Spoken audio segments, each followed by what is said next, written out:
नमस्कार। देश के दिग्गज कारोबारी आनंद महिंद्रा और टीम इंडिया के पूर्व कप्तान महेंद्र सिंह धोनी का देश की सेना के प्रति प्यार छिपा नहीं है। ये आनंद महिंद्रा ही थे जिन्होंने देश के हर युवाओं को कम से कम 3 साल तक सेना में सेवा देने के प्रस्ताव का समर्थन किया था। तो वहीं महेंद्र सिंह धोनी खुद आर्मी में कर्नल के पद पर मौजूद हैं। यही वजह है कि देश के रक्षा मंत्रालय ने एक ऐसी हाई लेवल कमेटी बनाई है जिसमें आनंद महिंद्रा और महेंद्र सिंह धोनी को भी अहम जिम्मेदारी दी गई है।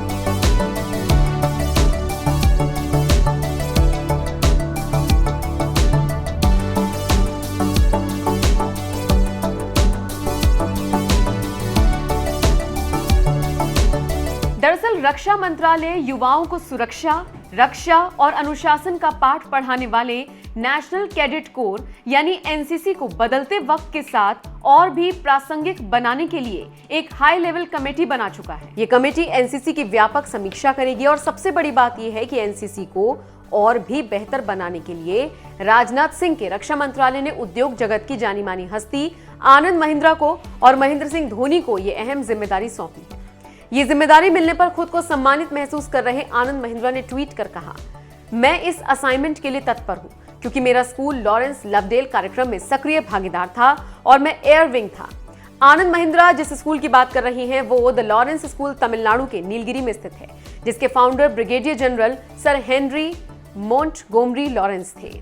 इसी स्कूल में आनंद महिंद्रा एयर विंग थे, इसीलिए उन्हें रक्षा मंत्रालय की ओर से बनाई गई कमेटी में जगह मिलने पर बेहद खुशी हो रही है। बता दें, पूर्व बीजेपी सांसद बैजयंत पांडा की अध्यक्षता में बनी इस हाई लेवल एक्सपर्ट कमेटी में धोनी और महिंद्रा के अलावा retired colonel Rajyavardhan Singh Rathore, BJP के राज्यसभा सांसद विनय सहस्त्रबुद्धे, वित्त मंत्रालय में प्रधान आर्थिक सलाहकार संजीव सान्याल और जामिया मिलिया इस्लामिया के कुलपति प्रोफेसर नजमा अख्तर, एसएनडीटी महिला विश्वविद्यालय की पूर्व कुलपति प्रोफेसर वसुधा कामत, भारतीय शिक्षण मंडल के राष्ट्रीय आयोजन सचिव Mukul Kanitkar, major general retired Alok Raj, SIS India limited के प्रबंध निदेश ऋतुराज सिन्हा और डेटा बुक के मुख्य कार्यकारी अधिकारी आनंद शाह समिति के सदस्य हैं। मंत्रालय ने कहा कि ये समिति उन उपायों के लिए सुझाव देगी जो राष्ट्र निर्माण और बाकी क्षेत्रों में राष्ट्रीय विकास कोशिशों के प्रति कहीं अधिक प्रभावी तरीके से योगदान देने में एनसीसी कैडेट को सशक्त कर सके। अधिकारियों ने बताया, समिति संगठन को बेहतर बनाने के लिए एनसीसी कैडेट्स का सार्थक उपयोग करने और इसी तरह के युवा संगठनों को एनसीसी की गतिविधियों में शामिल करने के लिए सर्वश्रेष्ठ उपायों की सिफारिश करेगी। एनसीसी को समय के साथ और बेहतर बनाने के लिए रक्षा मंत्रालय की ओर से बनाई गई इस हाई लेवल कमेटी में शामिल किए गए आनंद महिंद्रा के बारे में आपको बता दें, उन्होंने पिछले साल मई में आम भारतीयों को सेना में 3 साल तक टूर ऑफ ड्यूटी करने संबंधी प्रस्ताव का समर्थन किया था। उन्होंने भारतीय सेना को लिखे एक पत्र में कहा था, अगर इस प्रस्ताव को मंजूरी मिलती है तो महिंद्रा ग्रुप उन युवाओं को जॉब देने की प्राथमिकता देगा जो सेना में 3 साल के टूर ऑफ ड्यूटी करने के बाद रिटायर होंगे। महेंद्र सिंह धोनी के बारे में आपको बता दें, वो फिलहाल थल सेना में लेफ्टिनेंट कर्नल हैं और क्रिकेट से संन्यास लेकर इस वक्त आईपीएल खेलने में व्यस्त हैं। लेकिन जब वो क्रिकेट से दूर होते हैं तो भारतीय सेना को भी वक्त देते हैं। यही वजह है कि सेना के प्रति उनके डेडिकेशन को देखते हुए रक्षा मंत्रालय ने कमेटी में उन्हें अहम जिम्मेदारी दी है, जिससे एनसीसी को और बेहतर बनाया जा सके। बहरहाल आपको बता दें, खुद पीएम मोदी एनसीसी से जुड़ने के लिए युवाओं को प्रेरित करते रहते हैं। साल 2018 के एक कार्यक्रम में पीएम मोदी ने एनसीसी के बारे में क्या कुछ कहा था, आइए आपको सुनाते हैं। इस देश का प्रधानमंत्री आज भारत के नौजवानों से कुछ मांगना चाहता है। मेरे एनसीसी के कैडेट से कुछ मांगना चाहता है। मैं जानता हूं आप मुझे कभी निराश नहीं करेंगे। मेरे देश के नौजवान मुझे निराश नहीं करेंगे। न मैं आपसे वोट मांगने के लिए कह रहा हूं, न मैं राजनीति के मंच पर हमारी प्रगति हो इसके लिए आपकी मदद चाहता हूं। मेरे देश के नौजवानों में आपसे मदद चाहता हूं, भारत को इस भ्रष्टाचार रूपी दीमक से मुक्ति दिलाने के लिए।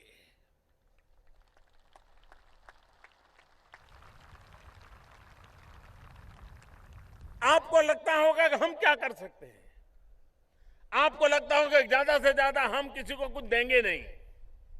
ज्यादा से ज्यादा हम किसी से कुछ लेंगे नहीं, वो तो आप करेंगे ही, लेकिन इतने से बात अटकेगी नहीं। एक काम अगर आप ठान लें और नियम बना लें कि साल में कम से कम 100 नए परिवारों को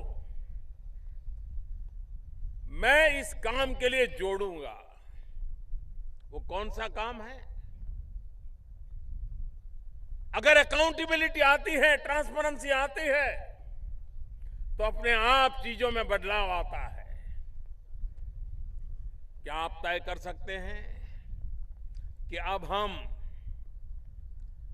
जहां भी कुछ खरीद करने जाएंगे, जहां भी पैसे की लेन देन होंगी, वो कैश से नहीं करेंगे। हम सब मोबाइल फोन वाले हो गए हैं। क्या भीम ऐप डाउनलोड करके हम भीम ऐप के द्वारा ही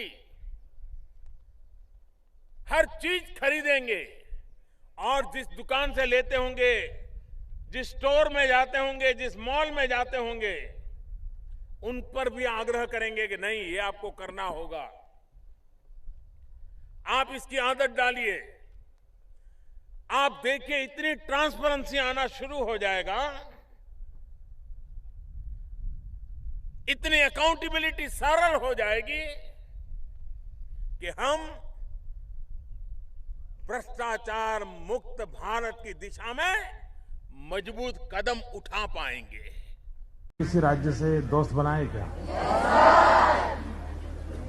तो फेसबुक, ट्विटर, ईमेल, हाँ यही करेंगे कि और भी कुछ करेंगे? अच्छा, कौन है महीने भर में किसी दूसरे राज्य के 5-10 सेंटेंसेस सीख लिए हो? दूसरे की भाषा के किस प्रदेश से हैं आप और क्या सीखा? तेलुगु में। अरे वाह, बढ़िया। हाँ, और कोई है? हैं? उड़ीसा। और क्या सीखे? हेलो, पीछे बैठ जाइए आप।